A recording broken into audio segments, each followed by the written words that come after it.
Nagsimula ang kwento ng naliligo ng mainit na tubig si Prinsesa Akane, at tinitingnan ang sarili sa salamin na may seryosong ekspresyon. Matapos ihatid ng driver sa school ay agad namang ngumiti si Akane. Bilang pinakasikat na babae sa paaralan, nakuha niya ang atensyon ng lahat maliban sa kanyang deskmate, si Shadow, ang pangunahing karakter. Hindi siya nagbibigay ng interes sa pinakamagandang babae na si Akane, at hindi niya naaalala ang pangalan nito, kahit na 3 buwan na silang deskmate. Paulit-ulit na sinasabi ni Akane kay Shadow ang kanyang pangalan, ngunit binabanggit ng mali ni Shadow ang kanyang pangalan sa bawat pagkakataon. Pinaghihinalaan ni Akane na maaaring mayroon siyang isang malaking lihim na kumukuha ng lahat ng kanyang atensyon, kung saan hindi siya nag-aalala sa pinakasikat na babae sa paaralan. Medyo masama ang loob ni Akane tungkol dito, pero hindi niya ipinakita sa publiko ang kanyang tunay na emosyon. Sa isang kilalang background ng pamilya at isang pagkakakilanlan na nakatuon sa imahe bilang isang artista.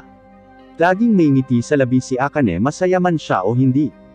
Isang araw pagkatapos ng klase, nalaman ni Akane na hindi nagpapakita ang kanyang driver, kaya nagpasya siyang mag-isa na maglakad pa uwi. Nang dumaan siya sa isang walang tao na kalsada, nakatagpo siya ng isang malakas na lalaki na mukhang masamang tao. Agad siyang lumayo, ngunit naharang ng kasama ng lalaki. Bago siya mawalan ng malay, parang nakita niya ang kanyang deskmate na si Shadow. Nang magising si Akane, nakulong na siya. Tila kinidnap siya ng mga tulisan para sa pera, ngunit ang totoo ay inupahan sila para maghiganti sa ama ni Akane. Sa sandaling ito, nasa labas ng pinto si Shadow. Nang makita ang magandang babae na si Akane, may masamang iniisip ang kasabwat ng malakas na lalaki. Habang may gagawin siya, nagpakita si Shadow na may suot na maskara para matakpan ang kanyang mukha. Madali niyang natatanggal ang baril ng kalaban, at natalo ang kalaban sa isang hanay ng mga pag-atake. Sumunod, ito ay ang turn ng malakas na lalaki. Bilang isang veterano, ang malakas na lalaki ay mas mahirap harapin, at napipinsalo niya si Shadow sa kanyang unang hakbang. Gayunpaman, sinimulan nitong seryosohin ni Shadow, at tinamaan niya ang braso ng malakas na lalaki. Ngayon ang malakas na lalaki ay maaari lamang ipagtanggol ang kanyang sarili nang hindi nakakagawa ng anumang ganting atake. Kahangahangang mabilis ang paggalaw ni Shadow, ganap na natalo ang malakas na lalaki sa isang hanay ng mga pag-atake muli. Nang makitang papalapit si Shadow, labis na natakot si Akane. Buti na lang at pinutol niya ang lubid para sa kanya. Upang hindi ibunyag ang kanyang pagkakakilanlan, nagtago si Shadow. Pagkatapos nito, ang ama ni Akane ay humila ng mga bagay upang sugpuin ang pagkidnap, dahil hindi niya nais na ang kanyang anak na babae ay malantad sa publiko, dahil sa naturang kaganapan, at ang pulisya ay hindi malaman kung sino ang nagligtas kay Akane sa huli.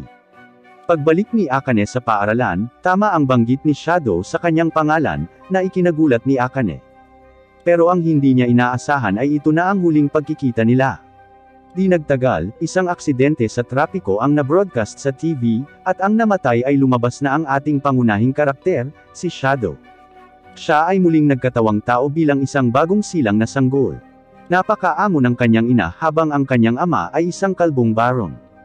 Ang gayong maharlika na pamilya ay nagpapahintulot sa kanya na huwag mag-alala tungkol sa gutom o pag-atake, na nagbibigay sa kanya ng pagkakataong matuklasan ang mundo. Ang pamilya ni Shadow ay may angkan ng Dark Knights, at palaging may makapangyarihang Dark Knight sa bawat henerasyon. Sa henerasyong ito, ang kapatid ni Shadow na si Claire ang nagpapakita ng mga kamanghamanghang talento. Kung tutuusin, mas talented pa si Shadow kaysa sa kapatid niya. Sa edad na 10, napakalakas na ni Shadow. Madalas siyang lumalabas sa gabi upang manghuli ng mga malupit na bandido, at madaling talunin ang makapangyarihang mga kaaway. Ang mga pangkalahatang bandido ay ganap na walang laban para kay Shadow, at maaari niyang alisin ang isang buong pangkat ng bandido sa loob ng 10 minuto o mas mababa pa. Dahil ang mga biktima ay pinatay ng mga bandido, ang mga ari-arian ay pag-aari na ni Shadow. Habang binibilang ni Shadow ang kanyang ani ngayong gabi, hindi sinasadyang nakakita siya ng isang tumpok ng nabubulok na laman. Nararamdaman ni Shadow ang kakaibang magic fluctuations sa laman, at agad na napagtanto na marahil ito ay isang katawan na sinapian ng demonyo. Sinimulan ni Shadow ang lihim na pagsasaliksik tungkol dito sa loob ng 1 buwan, at sa wakas ay naalis ang sumpa, na ginagawang tunay na anyo nito ang nabubulok na laman, isang blonde-haired elven na batang babae. Sa sandaling ito, may ideya si Shadow. Palagi niyang gustong mabuo ang kanyang lihim na kapangyarihan, at ang Elven Girl ang una niyang target sa pagre-recruit. Maling sinasabi niya na ang katawan na sinapian ng demonyo ay talagang isang panloloko. Sa mundong ito, mayroong isang alamat na nagsasabi na tinalo ng 3 bayani ang demon na si Diablos, at iniligtas ang mundo. Bago namatay si Diablos, isinumpa niya ang mga bayani na ang kanilang mga inapo ay magiging lahat ay nabubulok na laman. Ang mga tagasunod ni Diablos ay sadyang nagpakalat ng mga alingawngaw, na sinasabi na ang mga naging nabubulok na laman ay sinapian ng demonyo, upang ang mundo ay tapusin at ikulong ang mga inapo ng mga bayaning ito. Sa makatuwid, walang mga inapo ng mga bayani ang darating para pigilan silang buhayin ang Diablos. Masasabi ni Shadow na galit ang Elven Girl, at nagnanais na maghiganti. Pagkatapos ay pinangalanan niya itong Alpha, na nangangakong bubuo ng isang hukbo upang labanan ang Cult of Diablos. Sa kanyang sorpresa, sineseryoso ito ni Alpha at nagsimulang mag-isip kung saan kikita at magre-recruit. Makalipas ang 3 taon, nagkukunwari pa rin si Shadow bilang isang ordinaryong tao. Sa kompetisyon kay Claire, sinubukan ni Shadow na turuan ang kanyang kapatid na babae ng ilang mga kasanayan nang hindi napapansin ng iba. Kakaiba ang pakiramdam ni Claire na sa tuwing makikipagkompetensya siya sa kanyang mas mahinang kapatid, mas napapabuti ang kanyang kakayahan sa pakikipaglaban. Si Claire ay 15 taong gulang sa taon na ito, at kailangan niyang mag-aral sa Midgar Academy para sa Dark Knights sa kabisera. Pero bago umalis, nawawala si Claire. Di nagtagal, sinimulan ni Shadow ang kanyang pagliligtas, at ipinakita ng kasambahay sa tabi niya ang kanyang tunay na anyo. Siya ay pinangalan ng Beta, isa sa mga subordinate ni Shadow na ni-recruit ni Alpha.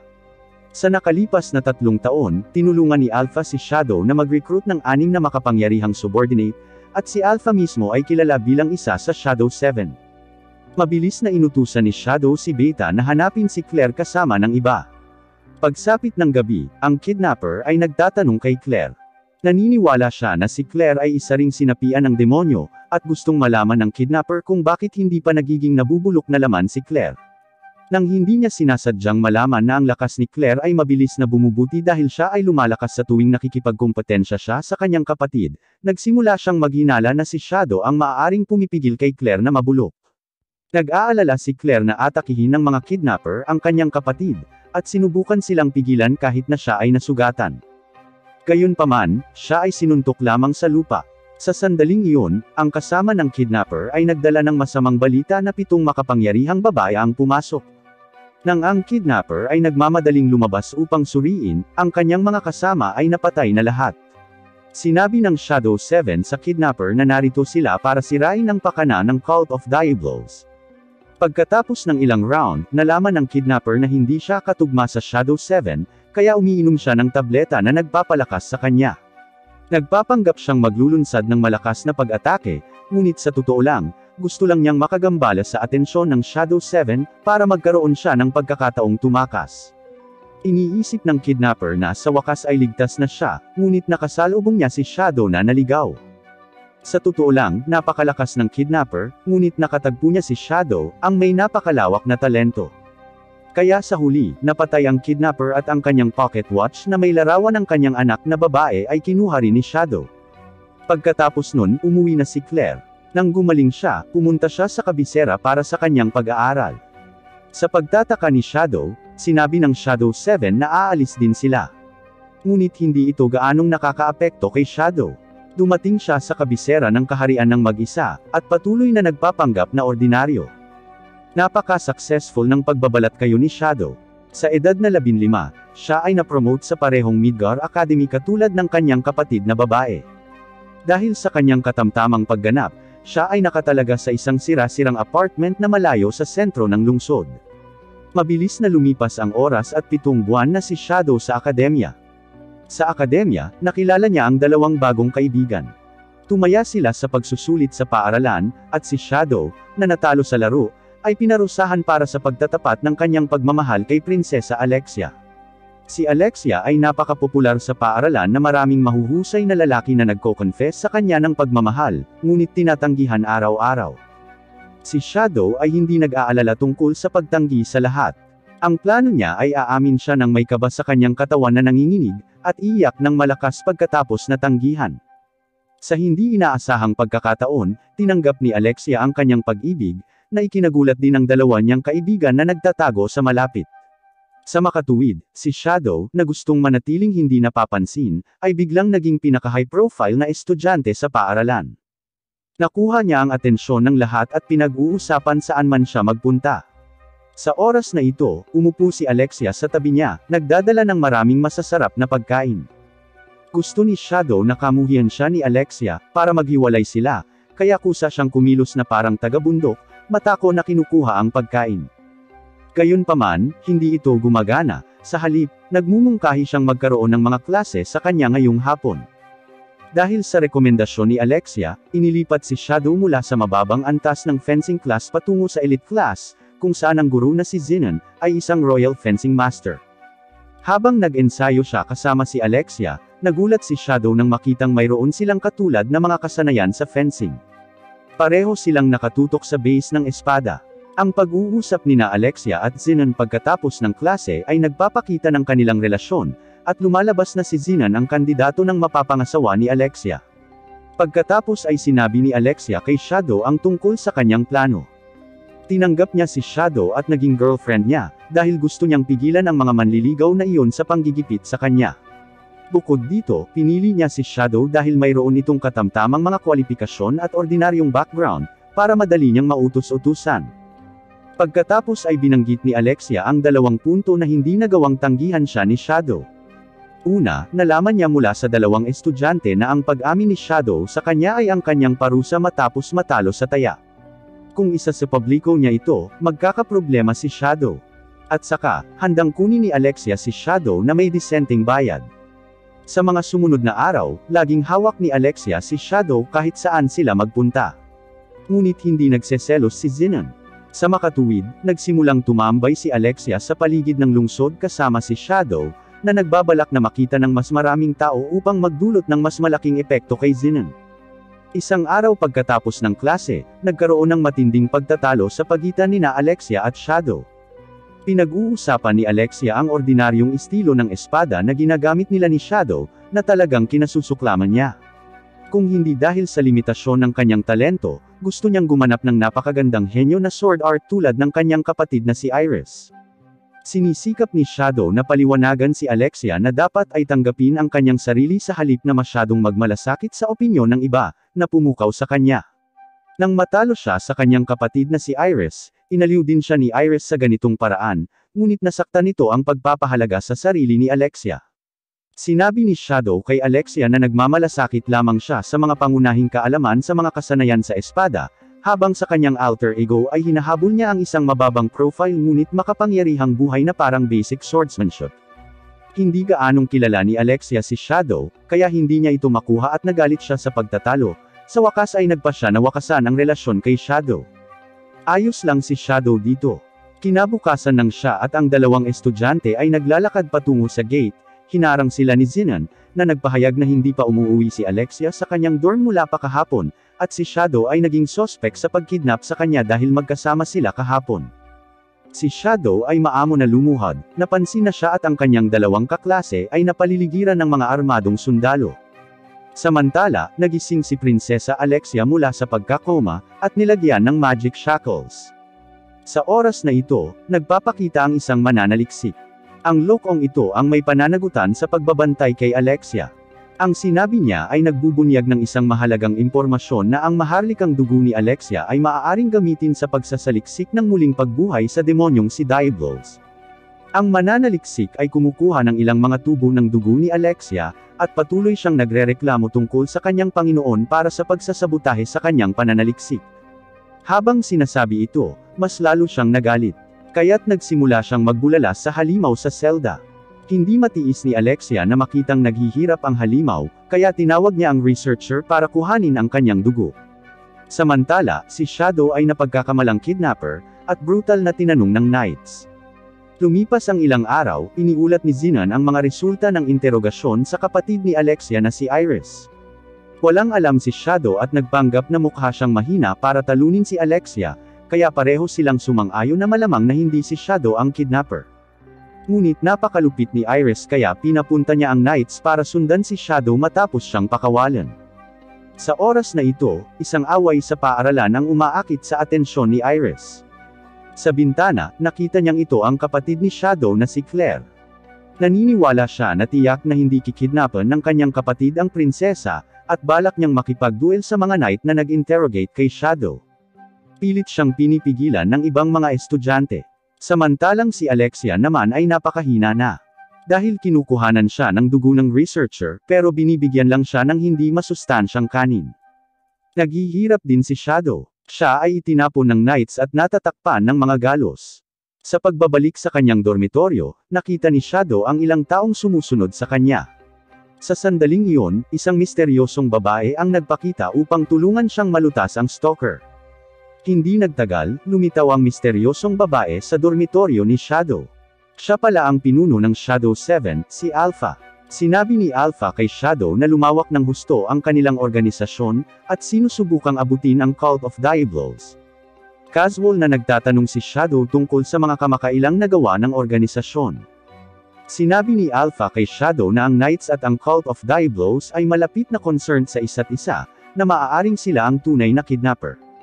Kinukuha nila ngayon ang dugo ni Alexia para magplano ng malaking sabuatan. Sa sandaling iyon, isang maganda na batang babae ang pumasok sa stronghold, na lumabas na ang elf girl na si Beta, na pumapangalawa sa Shadow 7. Ibinunyag niya kay Shadow na nakatipo na sila ng daan-daang tao sa Royal Capital, at nilayo nilang salakay ng iba't ibang kuta ng Cult of Diablos ng sabay. Lahat sila ay mga elite na maingat na na-recruit ng Shadow 7, at ito rin ang magiging unang malakihang operasyon ng kanilang organisasyon, kung saan sasali ang lahat ng miyembro ng Shadow 7.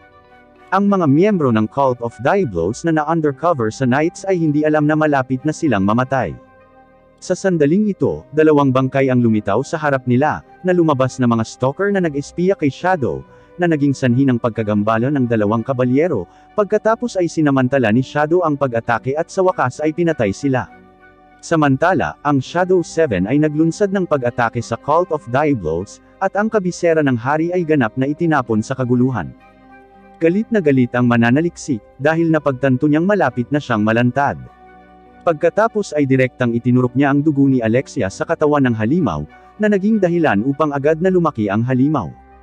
Hindi nagtagal, pinatay ng halimaw ang mananaliksik. Pagkatapos niyang putulin ang mahiwagang locking device kay Alexia, nag-drill out ang halimaw sa ilalim ng lupa. Nakasalubong ni Alexia, na nakabawi na sa kanyang kalayaan, si Zenon, ang tunay na kriminal na nanguna sa pagkidnap. Nilalayon niyang gamitin ang resulta ng pananaliksik ng dugong Maharlika upang ipagpalit sa mga benepisyo upang maging isa sa 12 Knights ng Cult of Diablos. Galit na galit si Alexia kaya sinubukan niyang talunin si Zenon gamit ang mas nakamamatay na Henyong sword skill. Gayunpaman, mas makapangyarihan si Zenon kaysa sa kanya, at napatumba niya si Alexia sa kaunting pagsisikap. Sa desperado na sandaling ito, nagpapakita si Shadow. Magsisimula na ang isang matinding labanan. Samantala, ang pinalaking halimaw ay kinubkob, ngunit lahat sila ay hindi kayang talunin ang halimaw. Sa sandaling ito, sumali si Prinsesa Iris sa labanan. Sa malakas na kapangyarihan ni Iris, ang halimaw ay sa wakas ay napinsala.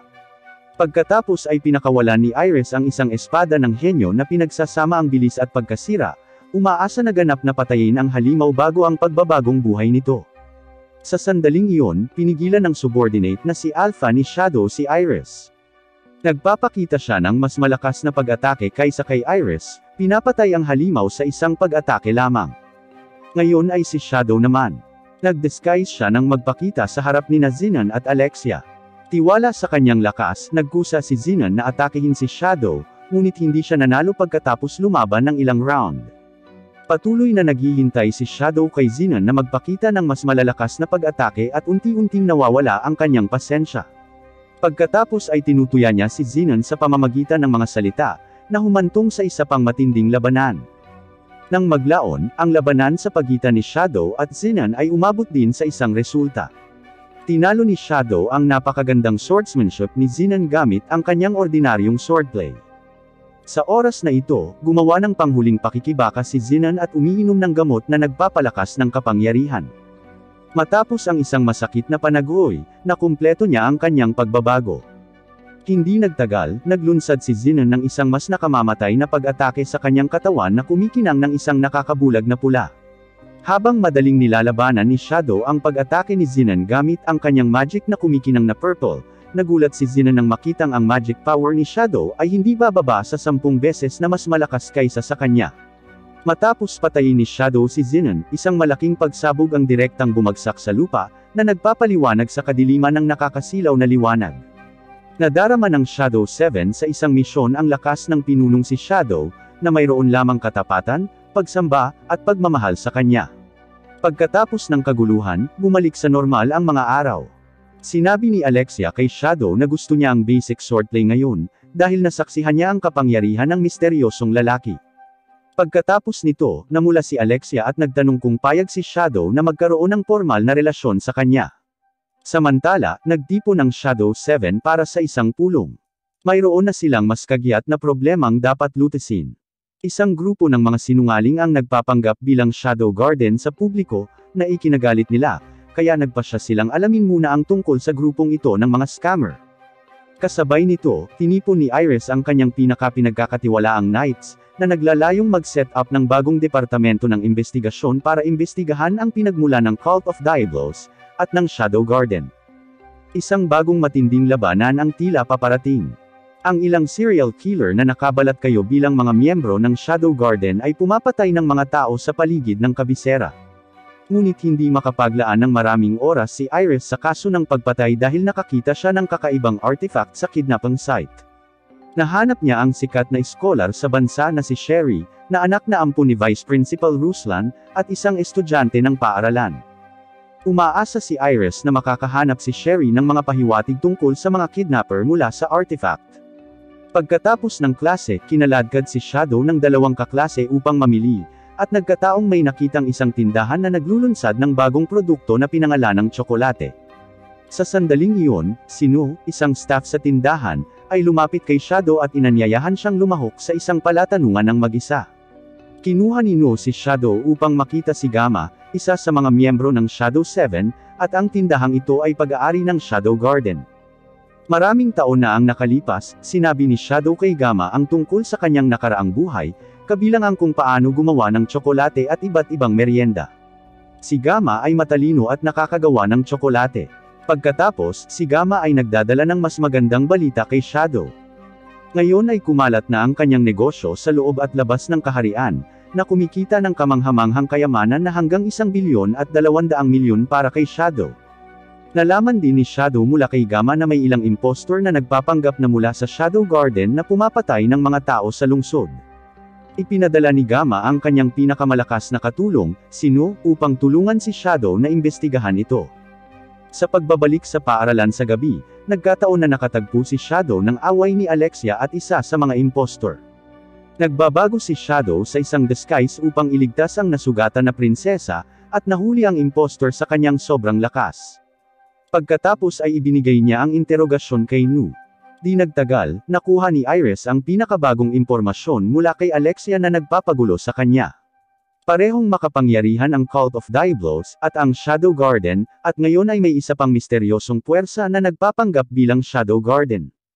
Namumuhay pa rin si Shadow na nakakubli bilang isang ordinaryong tao, at kasama ang 2 kaklase, binigay niya ang tsokolate na binili niya sa isang babae. Nagkataon, ang babaeng random na pinili ni Shadow ay si Sherry.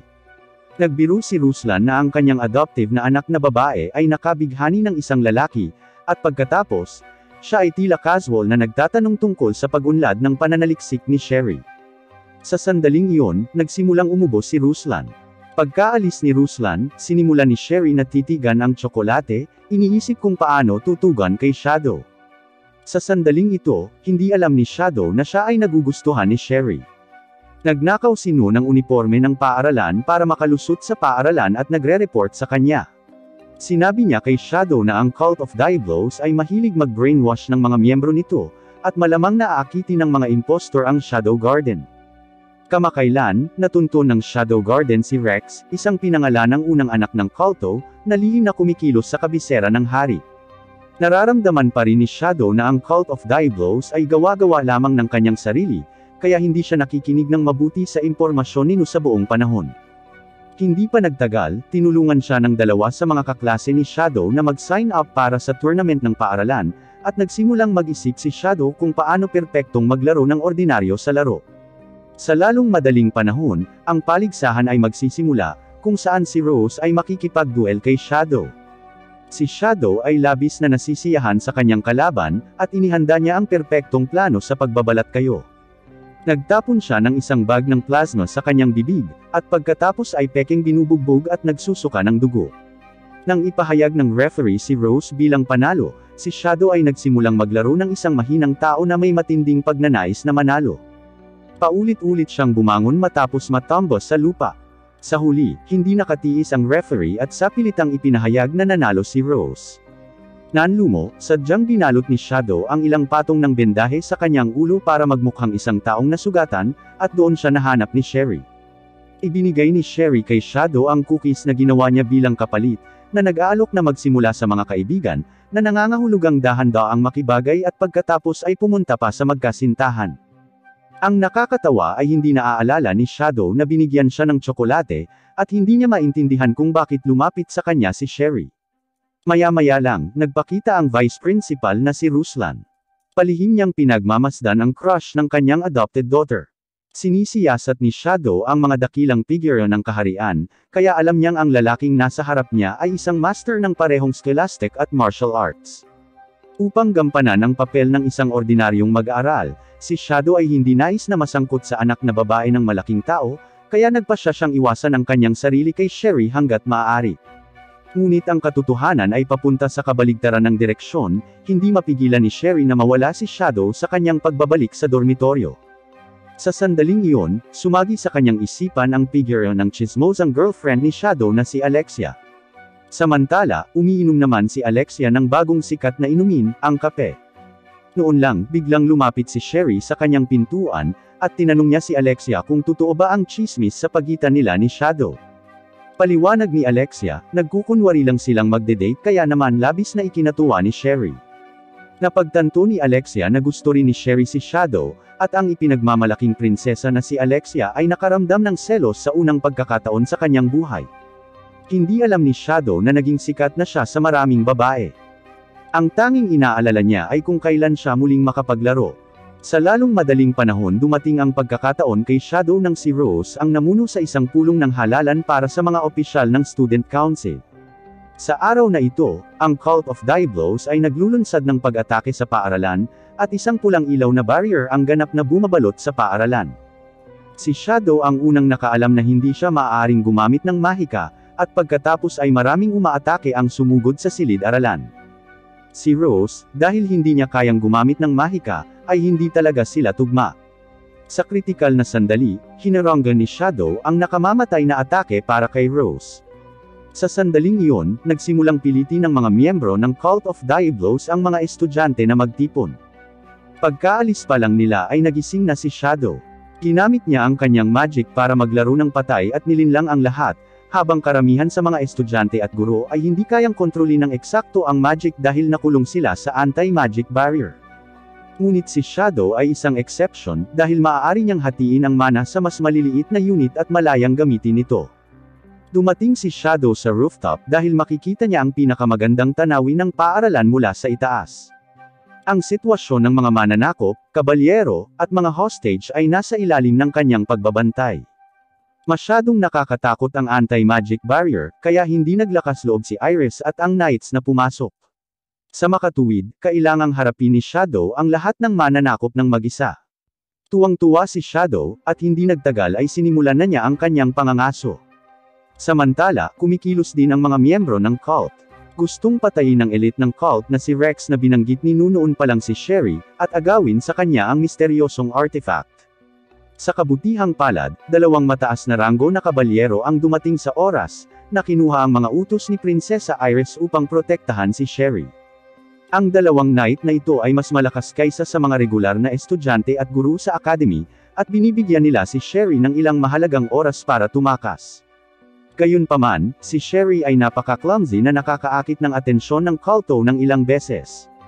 Buti na lang at napansin din ni Shadow si Sherry, at sa tuwing matutuklasan ng culto si Sherry, palihim silang papatayin ni Shadow. Ang mabagal na batang babae na si Sherry ay iniisip na hindi pa siya natuklasan. Ngayon ay pupunta siya sa silid ng kanyang adoptive father na si Ruslan upang hanapin ang mga dokumento at imbestigahan ang anti-magic barrier.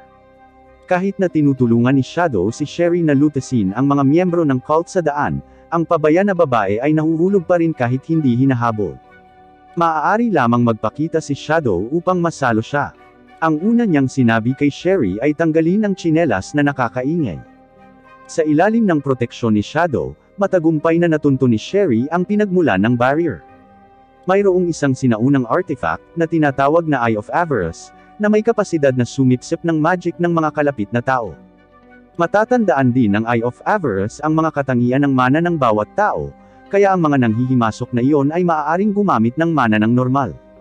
Natuklasan din ni Sherry na kapag ang Eye of Avarice ay sumisipsip ng masyadong maraming mana, ito ay ilalabas ng sabay-sabay, at ang buong paaralan ay ganap na mawawasak.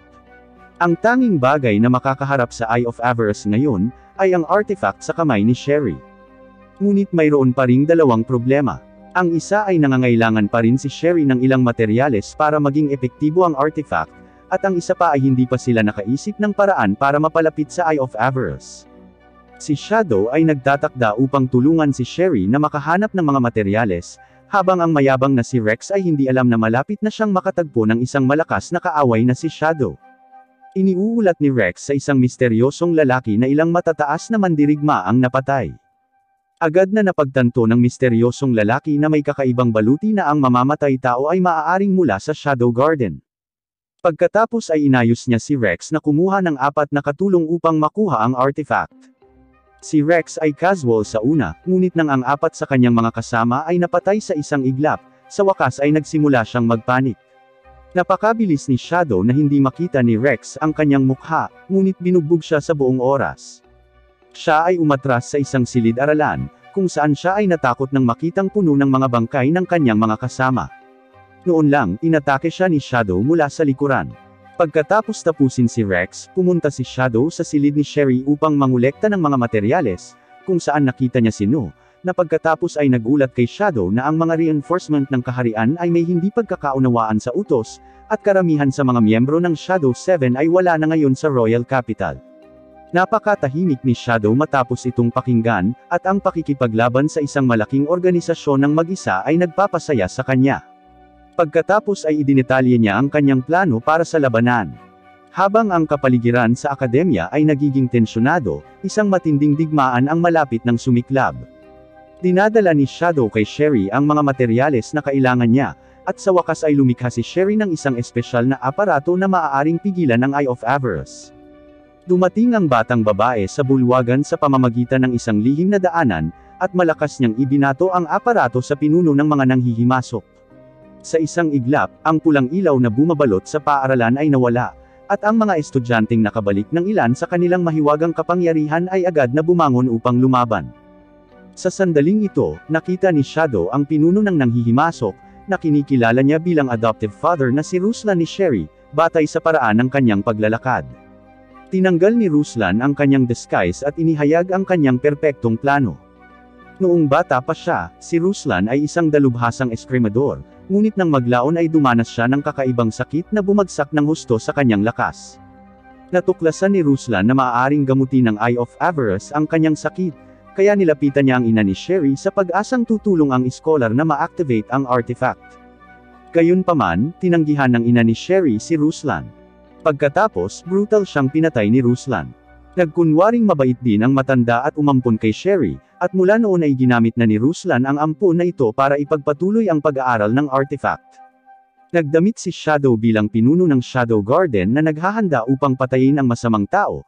Si Ruslan na pagkatapos ay nararamdaman ang kapangyarihan ng kaaway at agad na pinaandar ang artifact. Natuklasan ni Ruslan na ang device na kumokontrol sa Eye of Avarice ay maaaring maglabas ng mas malakas na kapangyarihan. Sa sandaling ito, si Ruslan ay may parehong dakilang kapangyarihan tulad noong siya ay bata pa, ngunit pinatay siya ni Shadow ng brutal tulad ng kung paano niya pinatay ang ina ni Sherry. Nang malapit nang umalis si Shadow, nakasalubong niya si Sherry, na labis na nalungkot sa pagkamatay ng kanyang adoptive father na hindi niya nakilala ang pinuno ng Shadow Garden bilang si Shadow. Sa pag-aalala na mas malulungkot si Sherry na malaman na ang kanyang adoptive father ay isang masamang tao, umalis si Shadow nang walang sinasabi. Pagkatapos ng insidente, nagpasya si Sherry na mag-aral sa ibang lungsod. Aalis na rin si Shadow sa lungsod.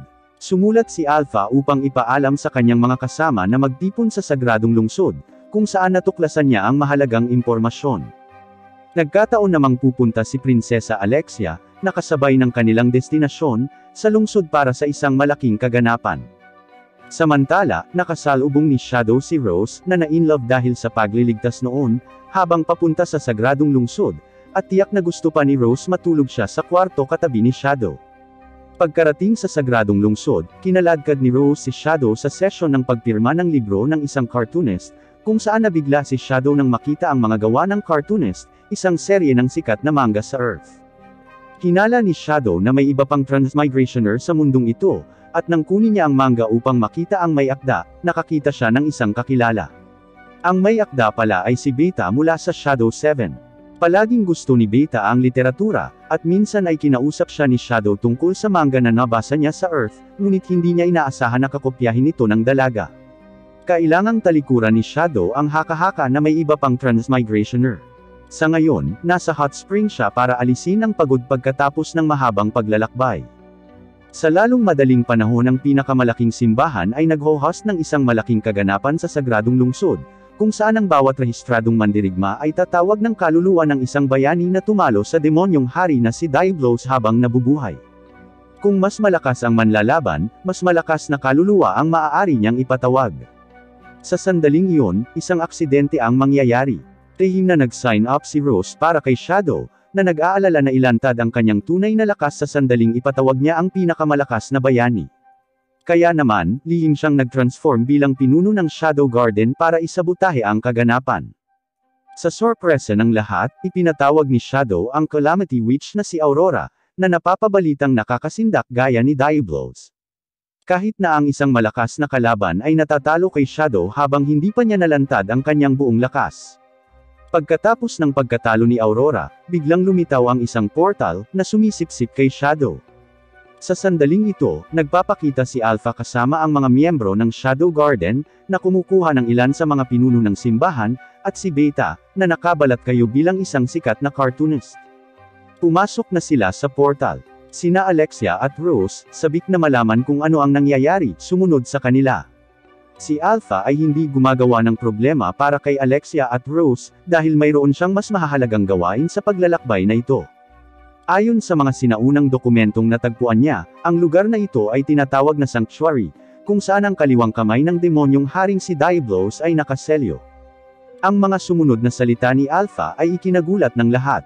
Ang bayani na tumalo kay Diablos, si Olivier ay talagang ninuno ni Alpha. At alam niya ang mga lihim ng Cult of Diablos.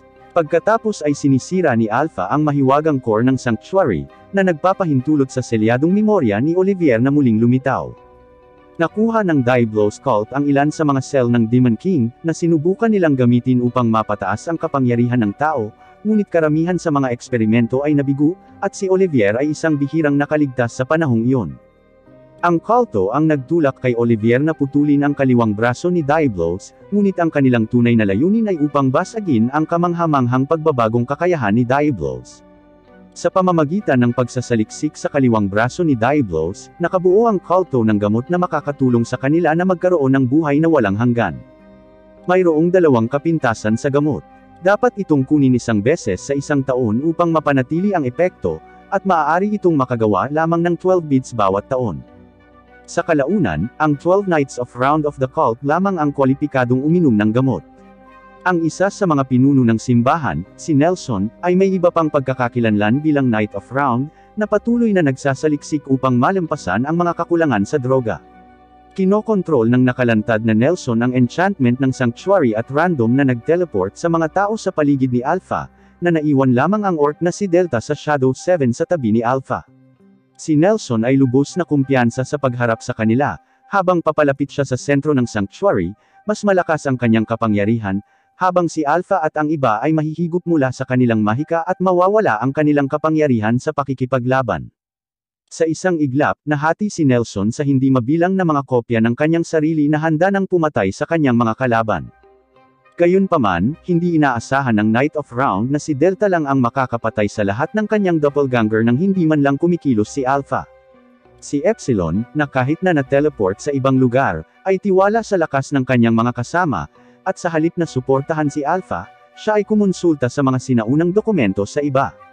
Pagkatapos mangalap ng impormasyon, kailangan nilang mabilis na umalis sa sentro upang sumali kay Alpha.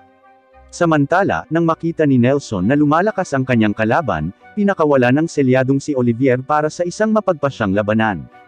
Ngunit nakuha na ni Alpha ang impormasyong kailangan niya, kaya wala siyang balak na ipagpatuloy ang labanan, direktang umalis kasama ang kanyang mga kasama. Si Nelson, na natatakot sa lakas ni Alpha at ng kanyang mga kasama, ay hindi nang ahas na habulin sila. Sa sandaling iyon, nag-aalerto ang Sanctuary na may pumasok sa gitnang lugar, at ang isa ay si Shadow, kasama ang Calamity Witch na si Aurora, na bahagi lamang ng kaluluwa at walang kumpletong memorya. Siya ay naselyo ng Diablos cult sa Sanctuary para sa pagsasaliksik, at nang makilala ni Shadow ang kawawa na babaeng ito, nagpasya siyang tulungan itong mabawi ang kanyang kalayaan. Ngayon, ang pinakamalaking problema para kay Shadow ay si Olivier na dala ni Nelson. Sa mga naputol na alaala ni Aurora, medyo malakas si Olivier. Sinabi niya kay Shadow na hindi nila matatalo ang mabigat na kaaway na ito. Ngunit ang kapangyarihan ni Shadow ay higit na lumampas sa kanyang inaasahan, at inalis niya si Olivier na may ilang mga pinsala lamang. Sa sandaling ito, ipinatawag ni Nelson ang hindi mabilang na mga kopya ni Olivier. Walang makapag-isip na mayroon siyang napakaraming kopya ng mga sinaunang bayani. Ngunit sa harap ng ganap na lakas, lahat ng panlilinlang ay walang kabuluhan. Si Shadow ay nag-condense ng magic power upang masira ang enchantment, at sinisira ang buong sanctuary gamit ang isang espada habang pinapatay ang mga replika. Tanging si Aurora na lang ang natitira sa tabi ni Shadow, ngunit sa lalong madaling panahon ang naputol na kaluluwa ay mawawala. Bago tuluyang mawala, hiniling ni Aurora kay Shadow na hanapin ang kanyang pangunahing katawan para kumpletuhin ang isang lihim na komisyon. Ang kaganapan sa pagkakataong ito ay nakabigla kay Alexia, na hindi namatansya kung gaano kalakas si Alpha at ang kanyang mga kasama. Pagkatapos, nakipagtulungan siya kina Beta at Rose para imbestigahan ang ibinahaging impormasyon mula sa Shadow Garden. Pagkatapos nito, pumunta si Alexia upang makipagkita sa kanyang kapatid na si Iris. Dahil ang mga simbahan sa mainland ay seryosong pinapasok ng mga undercover na ahente ng Diablos cult, at ang Shadow Garden ay hindi pa naninindigan, iminumungkahi ni Alexia na dapat alamin ni Iris ang pagsasabwatan sa likod ng mga puwersang ito. Sa kasamaang palad, hindi malalaman ni Alexia ang katotohanan, dahil si Shadow, na nangingibabaw sa Shadow Garden, ay napakahirap makita. Kamakailan ay mayroon siyang ideya na gumawa ng hindi umiiral na pagkakakilanlan upang lumahok sa torneo ng Bushan Festival na inorganisa ng simbahan.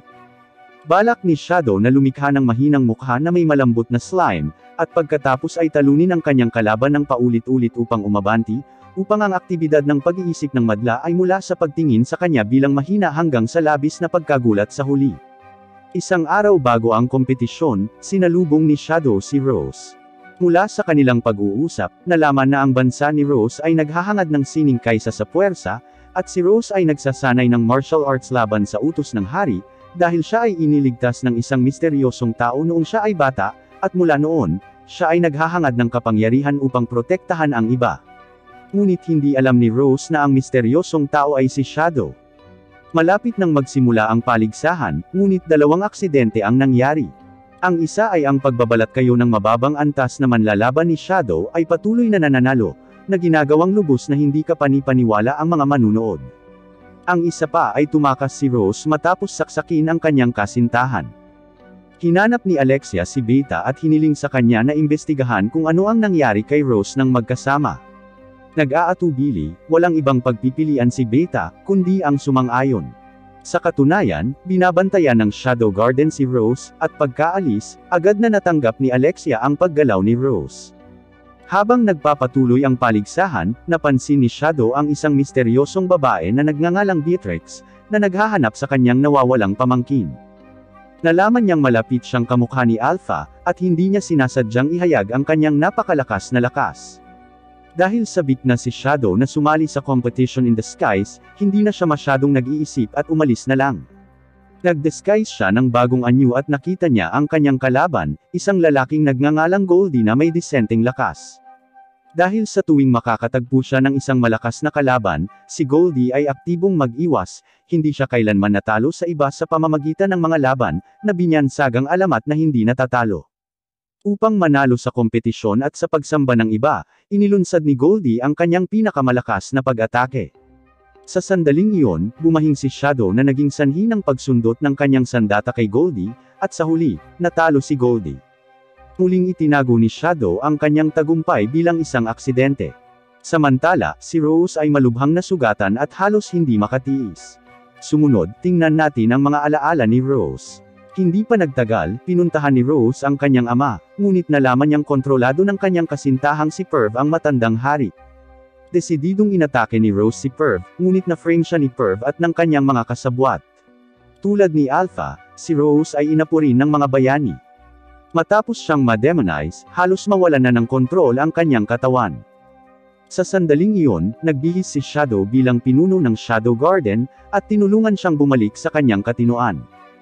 Dahil sa labis na pasasalamat, nagpasya si Rose na ipagpatuloy ang kanyang hindi natapos na misyon. Matapos iligtas si Rose, muling binago ni Shadow ang kanyang hitsura para lumahok sa kompetisyon.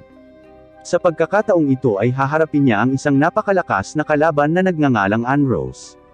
Nagmamasid siya sa mga laban ni Shadow. Bagamat ginawa ni Shadow ang kanyang sarili na tila nakakakuha ng mga tagumpay sa pamamagitan ng aksidente, masasabi ni Ann-Rose na si Shadow ay talagang may ilang napakatagong pag-atake, na masyadong mabilis para matukoy ng mga ordinaryong tao. Alam na talagang malakas ang lakas ni Shadow, inilunsad ni Ann-Rose ang kanyang pinakamalakas na pag-atake sa sandaling lumitaw siya. Gayunpaman, mayroon silang napakalaking gap sa lakas, at lumikha si Shadow ng isa pang mahusay na galaw upang madaling talunin siya. Si Perv, na nanunood ng laban, ay labis na nag-aalala tungkol dito, at agad na nag-utos na imbestigahan ang misteryosong kalahok na ito.